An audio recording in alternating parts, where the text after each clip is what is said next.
കുറച്ച് കടുകിട ആദ്യം. ഈ തെക്കന്മാർ, ഈ തെക്കൻ ജില്ലകളിലുള്ള ആൾക്കാരുണ്ടാക്കുന്ന പോലുള്ള ഒരു മീൻകറി. ആദ്യം കുറച്ച് കടുകിടണം, പിന്നെ കുറച്ച് ഉലുവിടുക, പിന്നെ നമ്മൾ ചെറിയ ഉള്ളിയാണ് എടുത്ത് വെച്ചേക്കുന്നത്. ഒരു ശരിക്കും പറഞ്ഞിട്ട് 150 ഗ്രാം ചെറിയ ഉള്ളി ഇട്ടിട്ടുണ്ട്. അതൊന്നും ചെറിയൊരു ബ്രൗൺ കളർ വരുന്നത് വരെ അങ്ങനെ നൽകാം. ഓക്കെ,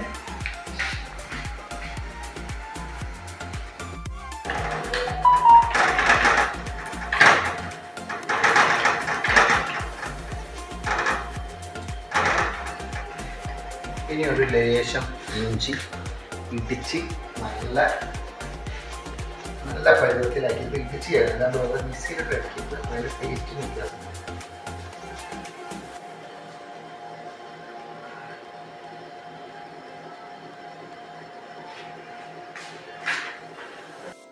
അപ്പോൾ എല്ലാ ഭാഗത്തും അത് പിടിക്കാൻ വേണ്ടിയിട്ട് മസാലയുടെ എല്ലാ ഭാഗത്തും പിടിക്കണമെങ്കിൽ രാത്രി ഇട്ടുള്ള ഐറ്റംസിലൊക്കെ ഇത് പിടിക്കണമെന്നുണ്ടെങ്കിൽ നന്നായിട്ടൊന്ന് ഇടയ്ക്ക് കൊടുത്തു കഴിഞ്ഞാൽ ഇതിനൊരു സ്മെല്ലുണ്ട്, അത് മാറുന്നത് വരെ ഇങ്ങനെ വേവുന്നത് നല്ലതാണ്.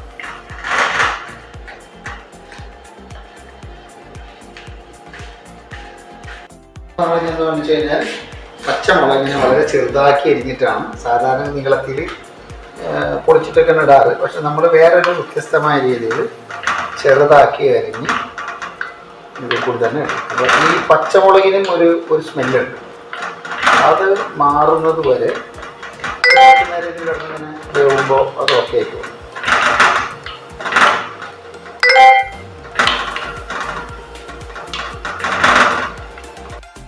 ഈ താളിക്കൽ പറഞ്ഞൊരു പരിപാടി, അത് ചെറുതാക്കി ഉള്ളി ഇങ്ങനെ അരിഞ്ഞിട്ട് ചെറുതാക്കി അരിയണം.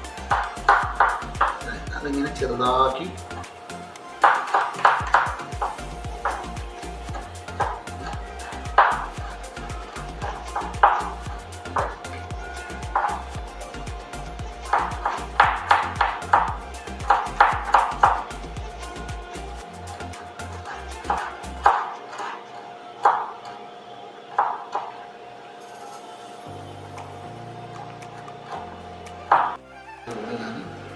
കാണിക്കാൻ വേണ്ടിയിട്ടുള്ള ഉള്ളി കൂട്ടി ഇങ്ങനെ വെളിച്ചെണ്ണയിൽ നമുക്കിതുകൊണ്ട് വറുത്തെടുക്കേണ്ടതാണ്.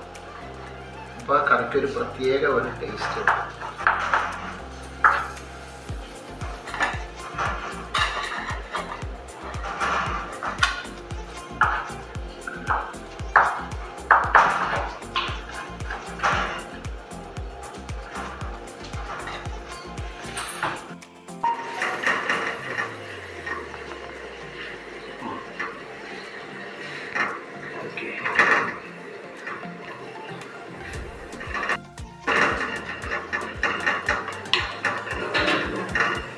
ഇതിലേക്ക് ആവശ്യത്തിനുള്ള മുളക് പൊടി ചേർക്കണം.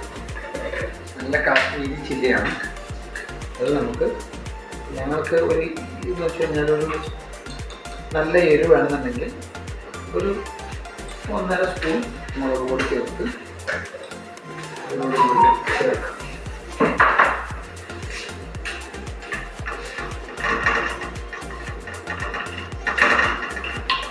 എരിവ് നമുക്ക് ഓരോരുത്തർക്ക് ഓരോരിഷ്ടം, നമ്മുടെ എത്രമാത്രം എരിവ് വേണമെന്നുള്ളതിനെ കുറിച്ച് അത് ഡിപ്പെൻഡ് ചെയ്യും. നമുക്ക് നല്ല എരിവാണെന്നുണ്ടെങ്കിൽ പച്ചമുളകും കൂട്ടിയിട്ടാൽ നല്ലത്. പച്ചമുളകിൻ്റെ ശരീരത്തിന് വലിയ കേടില്ലാത്തതിൻ്റെ പേരിൽ പച്ചമുളക് കൂടുതലിട്ട് ഈ മുളക് പൊടി കുറച്ചിട്ടാൽ ശരീരത്തിന് നല്ലതായിരിക്കും. അതാണ് അതുമായി ബന്ധപ്പെട്ട് പറയാനുള്ളത്. പിന്നെ നമ്മൾ ചെയ്യേണ്ടത് മഞ്ഞൾപ്പൊടിയാണ്. മഞ്ഞൾപ്പൊടിയുടെ പ്രത്യേകത നിങ്ങൾക്ക് എല്ലാവർക്കും അറിയാം.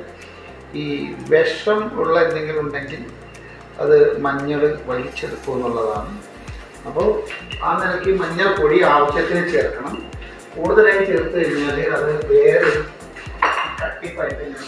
അപ്പോൾ നമുക്ക് അത് മഞ്ഞൾ ഉപയോഗിച്ച് ഉണ്ടാക്കുന്ന ഒരു വിഭവവും നമുക്ക് കഴിക്കാനായിട്ടൊരു സുഖം തോന്നും. നന്നായി മിക്സ് ചെയ്ത് കൊടുക്കുക. ഇതൊക്കെ ചെയ്യുന്നത് നമ്മൾ ശുദ്ധമായ വെളിച്ചെണ്ണയിലാണ്. ഇപ്പോൾ വെള്ളമൊന്നും ചേർക്കരുത്. വെളിച്ചെണ്ണയിൽ അങ്ങനെ കിടന്നിട്ടാണ് ഇങ്ങനെ. ഇനി അത് കുറച്ചൊന്ന് പാകമായി വരുമ്പോൾ ബാക്കി നമുക്ക് നോക്കാം. ഈ ഫിഷ് മസാല നമുക്കറിയാം, ഫിഷ് കറി വെക്കുന്നുണ്ടെങ്കിൽ എപ്പോഴും നമ്മൾ ഫിഷ് മസാല വ്യത്യസ്ത തരത്തിലുള്ള ഐറ്റംസ് ചേർത്തുകൊണ്ട് ഉണ്ടാക്കുന്ന അത് മാർക്കറ്റിൽ വരുന്നതാണ്. അപ്പോൾ അത് നമുക്ക് കുറച്ച് ചേർത്ത് അതിനോടൊപ്പം നന്നായിട്ട് മിക്സ് ചെയ്ത് കഴിഞ്ഞാൽ അതൊരു നല്ല സ്മെല്ലോട് കൂടിയിട്ടുള്ള ഒരു കറി ആയിരിക്കും നമുക്ക് ഉണ്ടാക്കാൻ പറ്റുക. അപ്പോൾ ഞാനതിലിപ്പോൾ ഇത് കൂടാതെ ഒരു സ്പൂൺ ഫിഷ് മസാലയാണ് ചേർത്തിട്ടുള്ളത്.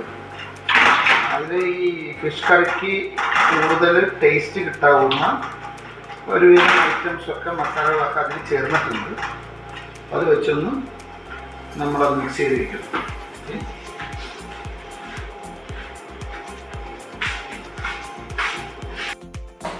ഒരു 2 എണ്ണം നമ്മൾ നല്ല പഴുത്തതെടുത്താൽ അത്ര നല്ലത്. അപ്പോൾ നമുക്ക് നന്നായി പെട്ടെന്ന് അരിഞ്ഞ് കിട്ടും.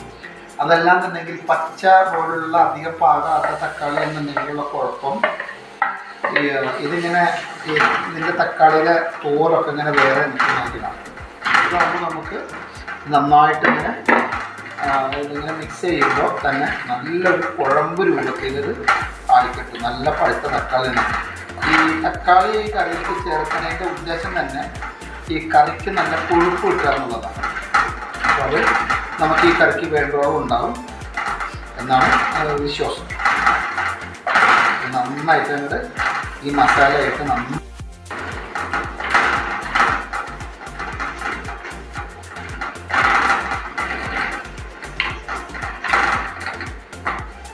കുറച്ചും കൂടി വെന്ത് വരുമ്പോൾ നന്നായിട്ട് മിക്സ് ആവും. ഇതിൻ്റെ എവിടെ ഇളക്കുമ്പോൾ അത് കറക്റ്റായിട്ട് മിക്സ് ആയി പോയി.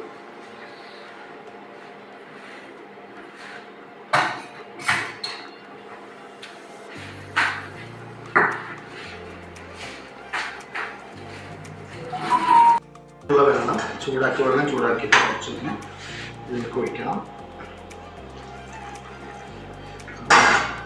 എന്നിട്ട് അതിലൊന്ന് ചായക്കുക.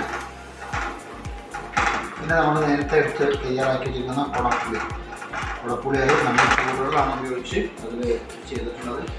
ആ വെള്ളം ഇതിലേക്ക് ചേർത്ത് ഒഴിച്ചു കഴിഞ്ഞാൽ ആ പുളി ഇതോടുകൂടി എന്നാണ് അതിൻ്റെ ഒരു പ്രത്യേകത.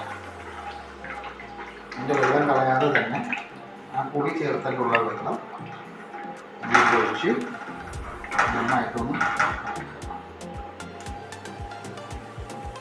ഇനി ഇതിലേക്ക് ആവശ്യമുള്ള വെള്ളം കൂടി നമ്മൾ ചേർക്കുക. നമുക്ക് എന്തുമാത്രം ചാറ് എത്ര കൂടുതൽ വെള്ളം വെച്ച് കഴിഞ്ഞാൽ അതിനനുസരിച്ചിട്ട് ചേർത്താൽ മതി.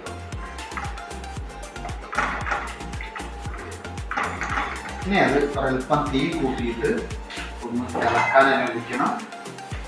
അപ്പോൾ കുറച്ച് തിളക്കട്ടെ.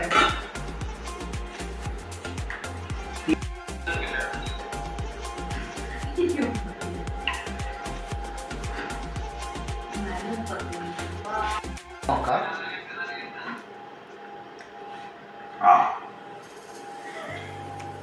നന്നായിട്ട് പൊടി പിടിച്ചിട്ടുണ്ട്. നമുക്ക് കുറച്ച് വേപ്പില നമുക്ക് അതിലിടണം.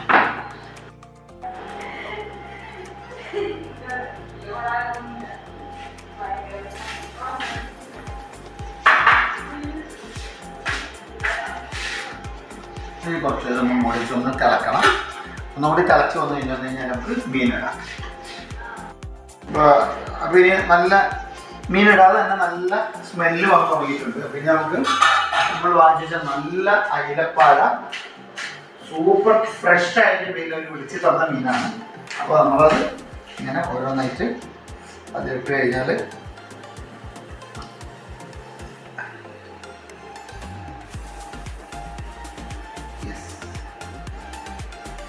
ഓക്കെ. അപ്പോൾ അങ്ങനെ മീനങ്ങനെ അതിലിട്ടുന്നുണ്ട്.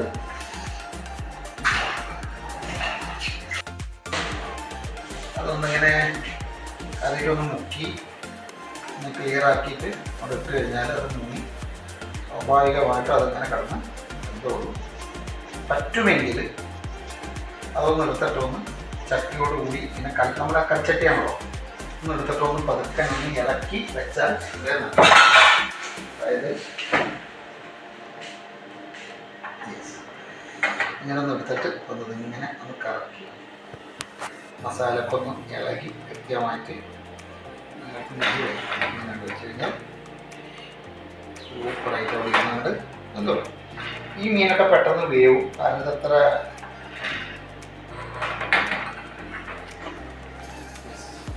ഞാനത് ഒരല്പം നേരത്ത് മൂടി വെക്കുക. ഒരു മീഡിയം തീ ഇട്ടിട്ട് വെച്ചാൽ